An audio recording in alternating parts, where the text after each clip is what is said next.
Welcome to AzureTeach.net.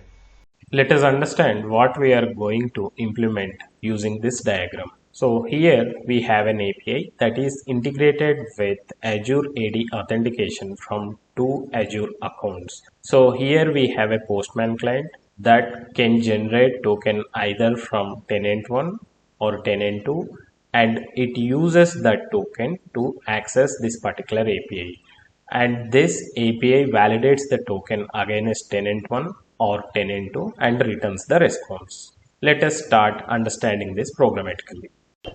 Here I have created a .NET 6 Web API project, and now we have to install a package. So I'm going to manage NuGet packages and clicking on browse and searching for Microsoft ASP.NET Core Authentication.jwt mirror package and installing this.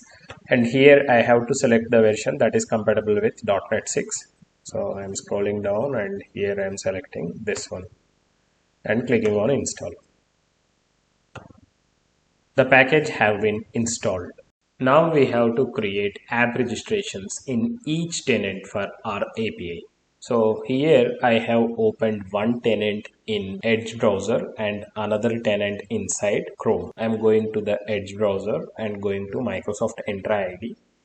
And this is the tenant ID of this directory. And here I'm going to app registrations and clicking on new app registration. And here I am mentioning this as tenant 1 API app, and I am leaving the rest of the settings as it is and clicking on register. Now the app registration is completed.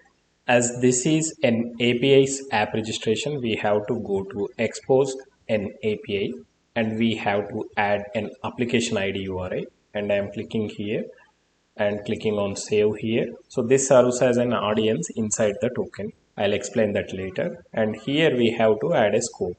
So here I am giving the name as same files.read. You can give anything specific to your application. So as this is a kind of demo, I'm going with files.read and I'm copying it everywhere, clicking on add scope. Now the scope is created. Now we have to do the same inside the Chrome as well. So now I'm going to Microsoft Entra ID inside Chrome and going to app registrations, and here clicking on new registration, and here giving the name as tenant 2 API app and clicking on register, clicking on add a scope and clicking on save and continue. And here we have to give the scope. So I'm giving this as files.read and copying it on all the text boxes and clicking on add scope. Now we have to do the configurations related to our tenants inside app settings.json. So I am going to this file and here I am adding tenant 1, and inside this we have to configure issuer, and after that here audience, and after that we have to give authority. So the same that we have to do for tenant 2 as well. So I'm copying this and pasting here and giving the name as tenant 2. Now we have to configure these values. I'm going to Edge browser. I'm inside app registration, clicking on endpoints, and we have to copy this part. I'm going back to Visual Studio and pasting it inside the authority, and going back to Edge browser, expose an API and copying this value. So this is audience for tenant 1. So this serves as the API to which the token was issued for. So this we can see inside the token. Now the issuer will be https://sts.windows.net/tenant ID. So this is the tenant ID, and paste it over here, and later a slash. Even the slash is also mandatory. Now we have to do the similar configurations for tenant 2. I'm going to Chrome browser where I have my tenant 2's API app, clicking on endpoints, and here I'm copying this part, going back to Visual Studio and pasting it inside authority, and here I'm pasting it inside issuer as well, and here I'm changing this to sts.windows.net, and in the end I'm adding a slash, going back to Chrome, expose an API, and copying this value for tenant to audience, and I'm configuring it over here. Here I'm inside program.cs and writing builder.services.add authentication, and after that here I am writing add JWT bearer. We have to write two add JWT bearers, one for each tenant. The code that I am going to write may look complicated for some of the viewers, but trust me, I am going to make this thing very easier for you to understand. First I'll write the code and later I'll explain everything and show you how this code is going to work. Out of 100 viewers who are watching my channel for technical videos, only 10 people are subscribing and 90 people are not subscribing. If this channel is adding any value to your professional life, please hit the subscribe button and subscribe to the channel. Now inside this add JWT bearer we have to give a scheme name. So here I'm writing it as tenant1 auth. You can give any relevant name, and after that we have to pass a lambda to pass the options, and after that inside this I am writing the configuration. So here I am writing options dot audience is equal to builder dot configuration, and we have to get the property. So I'm going here and I am copying this and pasting it here, and after that I'm going here and copying the audience property and pasting it over here. We have to do the same for authority, so I'm just copying the line and here I'm writing authority and going here and copying it.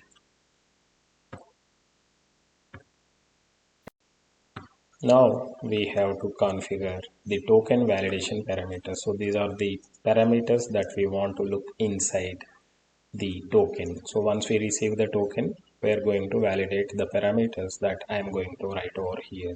So we are going to validate the issuer, so who issued the token, validate audience, against which API the token is issued. So the token must be issued to this API, and we have already done the configuration inside appsettings.json. So we are going to validate that as well. And after that, validate issuer signing key. This you must put as true, otherwise anyone can compromise your API. And after that, we are going to validate the lifetime. So using this, we can make sure that the API will not be accessible using an expired token. And after that, we have to mention valid issuer. We can copy this and paste here and go here and copy this and paste here, and after that we have to pass the valid audience. So this thing you can copy it from the top and paste it over here. I can say these are the default validation that you can put inside any JWT bearer based authentication. Now we have to do the same for the second JWT bearer. So here I'm copying this code and pasting here and making this as 2. So I'm doing the same across. We have defined the JWT bearers, but when a request comes, application don't know which one to pick. That we have to define inside a policy scheme. So we can give any meaningful name. So here I am giving tenant1 or tenant2, and after that we have to give a display name. I am copying the same. You can give any relevant name. So here I am using the authentication from tenant1 or tenant2. So here I mentioned it as tenant1 or tenant2. And after that, here we have to give an options. And inside this, I am writing options dot forward default selector.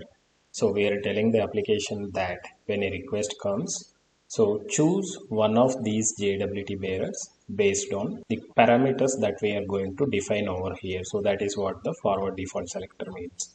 So here I am writing context, and after that here we have to get the authorization string. So here authorization is equal to context dot request. So we'll get the authorization token inside request headers. So here I am writing header names, press control dot, use this namespace, and here I'm writing authorization. Now we have to check if the authorization token present or not. This is required because sometimes the application may get anonymous requests and that will not have any authorization token. So here I'm writing if not string dot is null or empty authorization, and after that here we have to check authorization dot starts with. So it must start with the bearer, BAARER, and space. So this is how the token will be passed. And after that here we have to extract the token, where token is equal to authorization dot substring of, we do not need this bearer part. So here I'm writing bearer space, and after that length.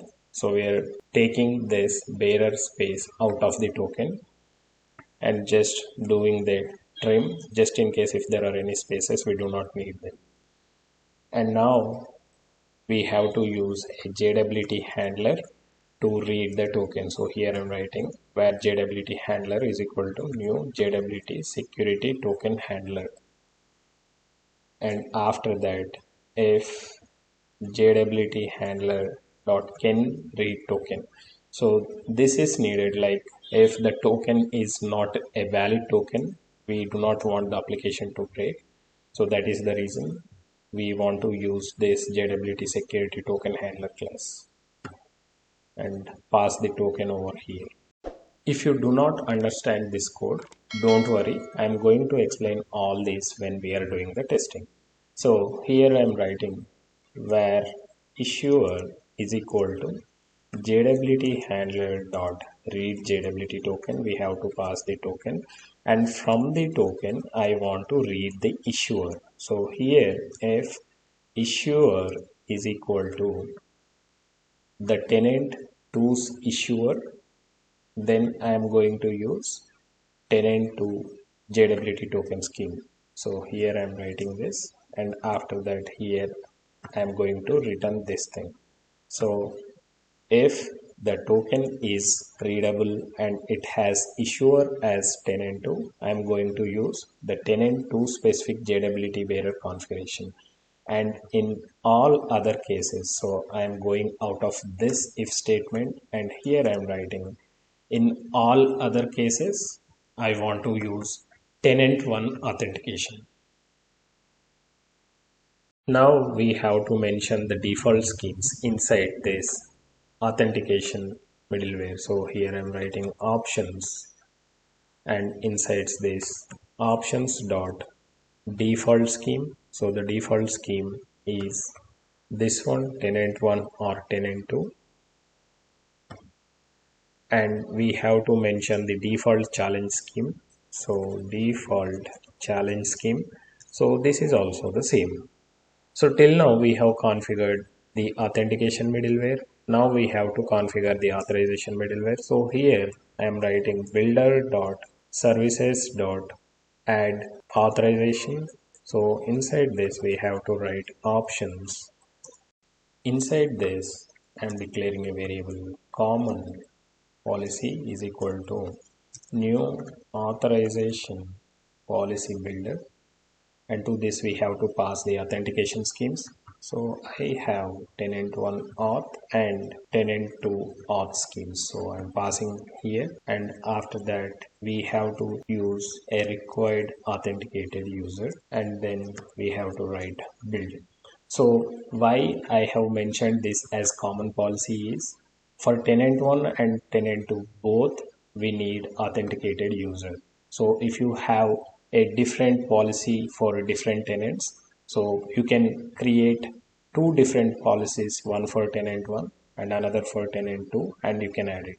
For example, if I press control dot over here and write require, so you can check for require claim and other requirements and role username, so all these things that you can check.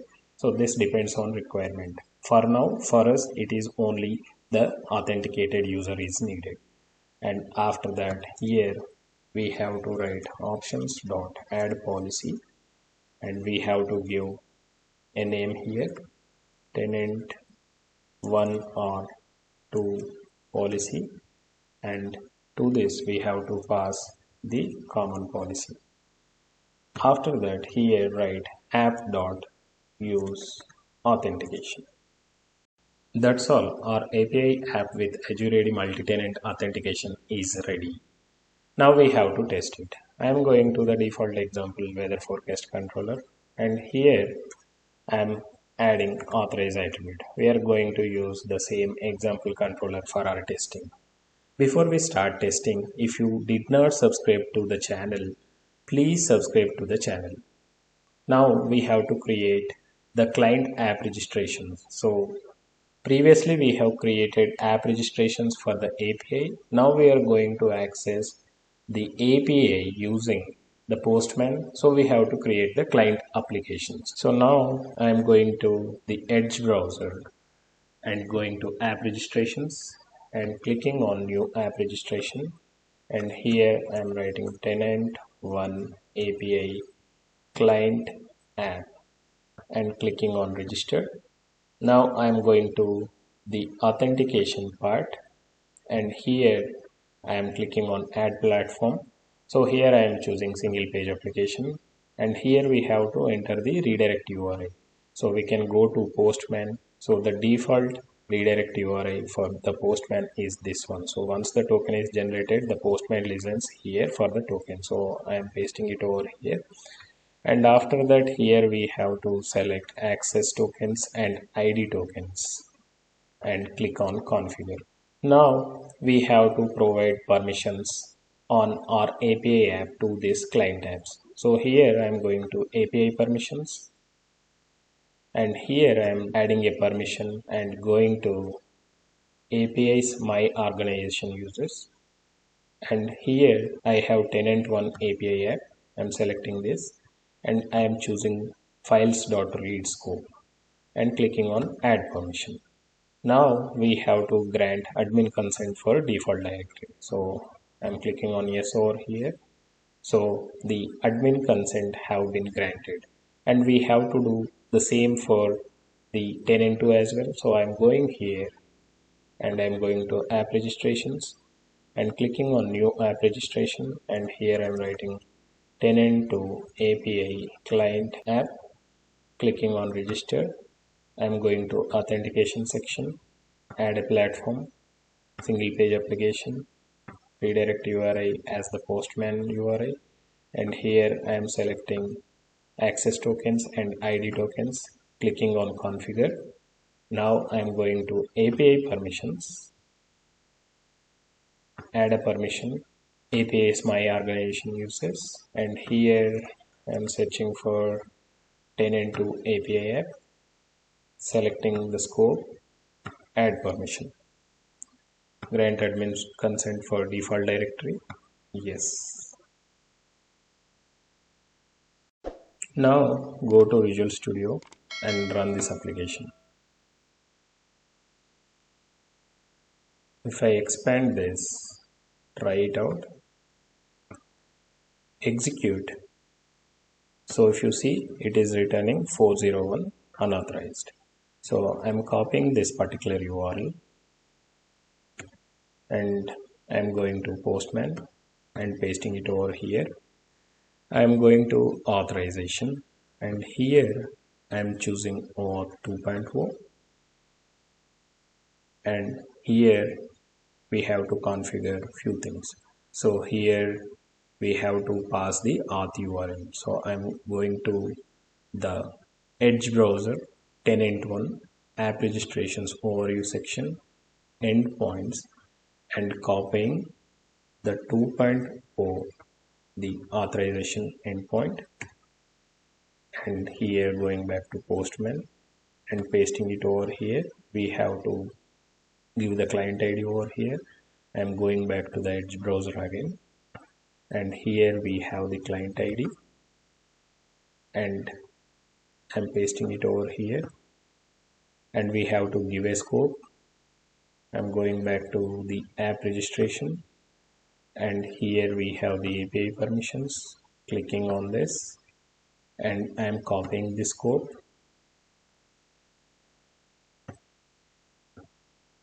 and clicking on get new access token. So now it opened the Edge browser and it authenticated against the tenant one and gave us the token. So here we have the token. Just copy this token, use this token. Now go to jwt.io to inspect the token. So here I'm writing jwt.io. Let us decode this token. So here if you see, the audience is this one, and this audience is related to our API app inside the tenant one. So I'm going here, I'm opening another page. So here I'm going to app registrations, applications, and here we have the API app.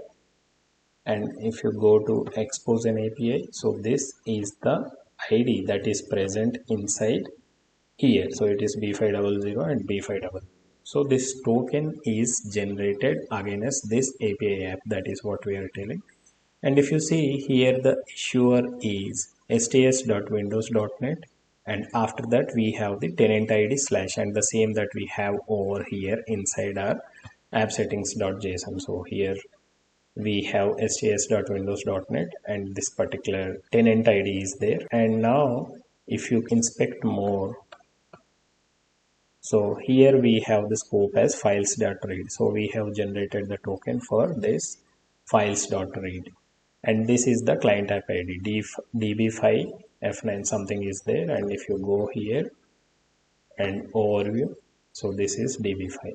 So the token is generated. Now let us access the API. I'm clicking on send over here. So I got the response. So if I change anything, maybe let us remove the token just for the sake of testing, and I'm clicking on send.